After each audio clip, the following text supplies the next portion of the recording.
to the detriment of our countries and certainly our neighbors. Inevitably, there will also be a surge of refugees. The equitable distribution of vaccines could curb the spread of the pandemic and will enable a faster, fairer, and more equitable social and economic recovery, enabling SIDS to perform better in trying to realize the Sustainable Development Goals. In these practical, realistic, and dire circumstances, I again make a few policy propositions, which the international... There should be a substantial new allocation of the International Monetary Fund's special drawing rights, reallocation of unused SDRs, accompanied by a significant increase in multilateral and regional development bank financing, aided by an increase in those banks' capital. This is not a time for our countries to be forced to trade their people's lives and future for international debt repayments, which have enlarged for reasons largely out of our control.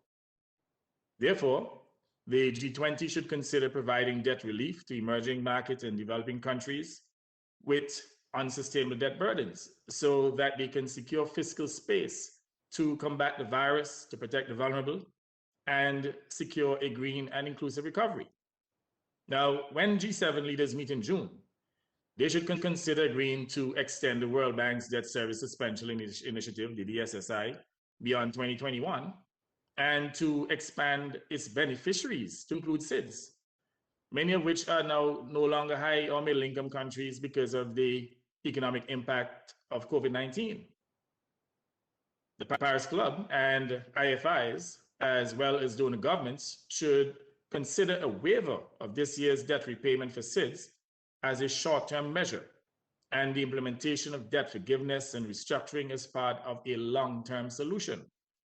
Also, IDA funding terms should be expanded to include vulnerable SIDS, whose economies were decimated by COVID and are now faced with unsustainably high debt service ratios and debt overhang.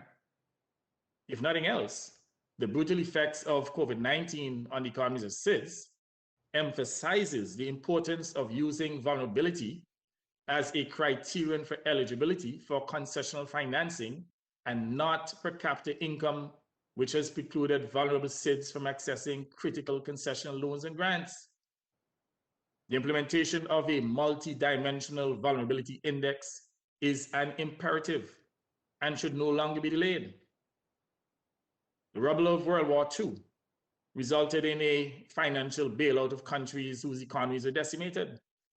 SIDS, whose economies were decimated by COVID, deserve a similar rescue plan.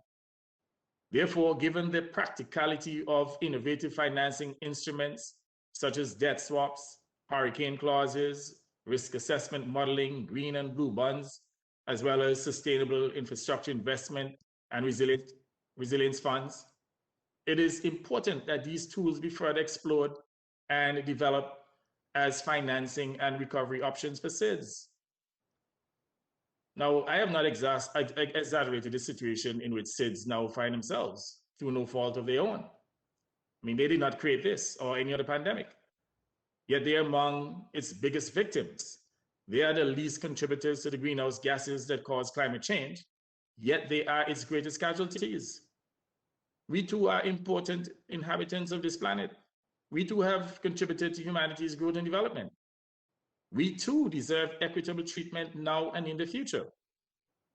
Excellencies, we have offered ideas to redesign the international debt architecture and to build a bridge to recovery that works to benefit the world.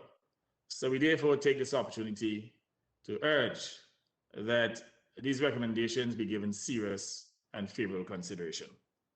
I thank you.